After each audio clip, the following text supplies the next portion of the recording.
एक गांव में एक सेठ हुआ करता था। वह स्वभाव से काफी कंजूस और डरपोक था। उसकी कंजूसी के चर्चे आसपास के गांव में भी चर्चित थे।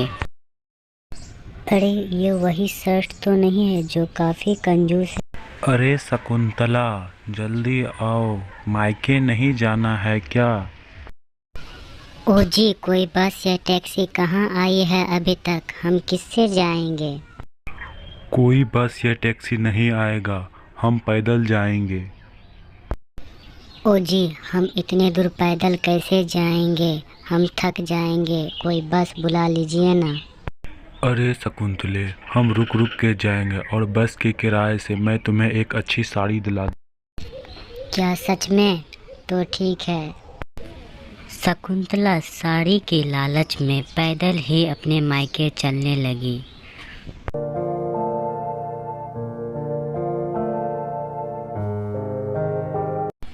वो चलते चलते एक आम के बगीचे में जाके रुका। अरे शकुंतले, कितने मीठे आम हैं, मैं अभी तोड़ के लाता हूँ। प्रभु, हे प्रभु, हे प्रभु बचा ले। क्या हुआ जी? आप इतना डर क्यों रहे हैं? अरे शकुंतले, पेड़ की इतनी ऊंचाई पे चढ़ गया हूँ कि मुझे साक्षात यमराज दिखाई दे रहे हैं। बचा ले प्रभु। ओ जी, आम को छोड़ो और आप भगवान का नाम लेते नीचे उतरिए। हे प्रभु, अगर मैं यहाँ से सही सलामत नीचे उतर गया तो मैं 10 ब्राह्मणों को भोजन करवाऊँ। राम राम राम राम। अरे शकुंतले, 10 ब्राह्मण ज़्यादा नहीं हो गया? 2 ही ब्राह्मण को भोजन पे बुलाऊंगा। ओ जी, आप सही सलामत तो हो ना? आपको कहीं चोट तो नहीं न लगी? नहीं शकुंतले, मुझे चोट नहीं लगी। वैसे मैं सोच रहा था कि एक ही ब्राह्मण काफ़ी है भोजन के। नहीं जी, आपने 10 ब्राह्मणों को खाना खिलाने के बारे में बोला। 10 ब्राह्मण नहीं, एक ही ब्राह्मण काफ़ी है। उसमें भी बहुत खर्चा आता है शकुंतले। ठीक है, जैसा आपको अच्छा लगे। अब चलिए मेरे मायके। नहीं नहीं, अब हम मायके नहीं जाएंगे। अब हम एक ब्राह्मण को भोजन करवा के ही तुम्हारे मायके के बारे में सोचेंगे। सेठ शकुंतला को लेकर अपने घर की ओर फिर चल देता है। अरे शकुंतले, पड़ोस के गांव के एक ब्राह्मण जो काफ़ी कम भोजन करता है, मैं उसे न्योता दे के आता हूँ। प्रणाम ब्राह्मण देवता, मेरा प्रणाम स्वीकार कर। अरे सेठ जी, आज आपको मेरी याद कैसे आ गई?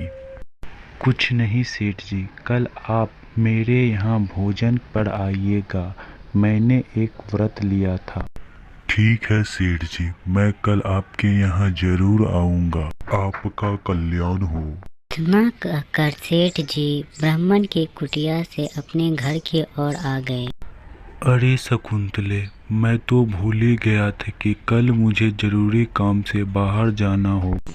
कल ब्राह्मण देवता को क्या खिलाइएगा? आपने तो सब्जी भी नहीं लाई। अरे शकुंतले, वो ब्रह्म देवता बहुत ही कम खाते हैं। तुम दही चूड़ा और थोड़ा शक्कर दे देना, उसी से वो खुश हो जाएंगे। ठीक है जी, जैसा आप कहें मैं वही खिला दूँ। अगले दिन सेठ सुबह सुबह बाहर की ओर चले गए और कुछ ही देर में ब्राह्मण देवता भी घर पे पधार गए। अरे ब्राह्मण देवता, आप अभी पधार गए? नहीं बेटी, मैं मंदिर में पूजा कर रहा था तो सोचा थोड़ा इधर भी देखता चलूं। ब्राह्मण देवता, आप भोजन में क्या खाना पसंद करेंगे?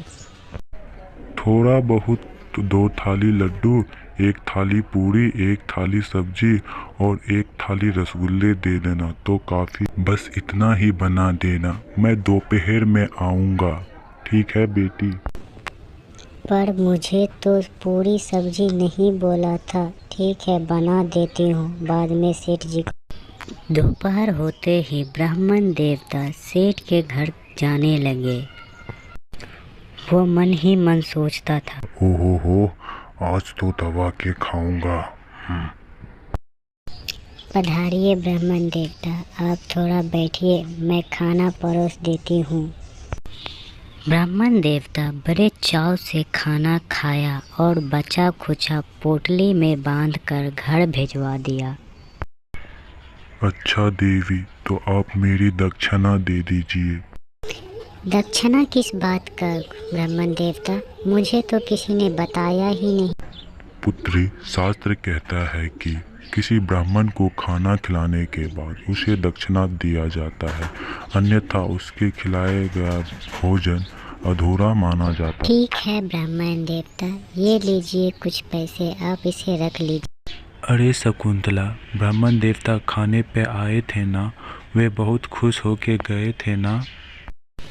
हाँ, ब्राह्मण देवता तो बहुत ही खुश होके गए, लेकिन उसने शकुंतला ने सेठ को सारी बात बता दिया कि उसने कैसे पूरी सब्जी मांगी और दक्षिणा भी मांगा। क्या हुआ जी, आज आप बड़े ही खुश लग रहे हैं। अरे ये चंद मिनट की खुशी है, वो सेठ आता ही होगा। मैं जैसा कहता हूँ तुम वैसा ही करना। इतना कर ब्राह्मण देवता ने अपनी बीवी को सारी बात समझा दिया। अरे अरे, वो ढोंगी बाबा कहाँ गया? खुद बोलता है कम खाता हूँ और ज़्यादा खाना खाता है।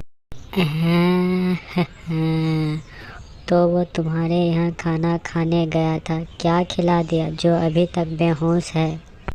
क्या हुआ ब्राह्मण देवता को? क्या हो गया? जब से वो तुम्हारे यहाँ से खाना खा के आया तब से बेहोश है। मैं पुलिस में कंप्लेन करूँगी, तुम्हारे ऊपर केस करूँगी।